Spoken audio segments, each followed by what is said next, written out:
Borneo पर राज करने वाली नाग को बेनकाब करना और ये क्यों जरूरी है? अगर आपको अजीब और गरीब जानवर पसंद है, फौरी हिफाजत पसंद है, तो आपको ये देखना चाहिए। आखिर तक साथ रहें।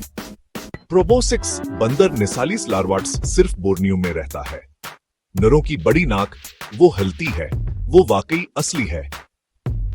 नाक सिर्फ दिखावे के लिए नहीं, नाक आवाजों को बढ़ाती है। नर कहता है, ये मेरी नदी है। यह बंदर पानी के लिए बने हैं।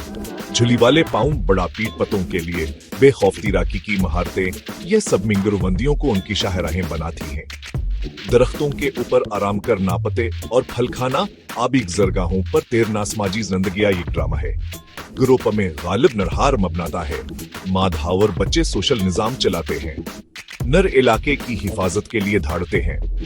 नौजवान दरख्तों में एक्रोबेटिक्स करते हैं। मगर एक तारीख पहलू भी है। जंगलात के टाइपाम आइल की तुसी अंदियां सकड़ रही हैं। इसका मतलब का महफूज घर और ज्यादा रुकावटें हैं। आबादी के अंदाजे हर दहाई में कम होते हैं। टुकड़े टुकड़े होने से ग्रुप सालगत हल्क होंगे। फिर भी सब खत्म नहीं हुआ। मकामी कम्युनिटीज की शमूलियत, महफूज ज़खायर दरिया के राहदारियों की हिफाजत, ये सादा इकदामात नस्लों तक मदद कर सकते हैं। अगर आपको जंगली जिंदगी पसंद है, पायदार इंतखाब की हिमायत करें। ये कहानी शेयर करें। प्रोबोसिक्स बंदर एक याद दहानी है। कुदरत की अजीब चीजें इनमोल हैं। मुतजस्सिस रहें, उनके लिए आवाज उठाएं।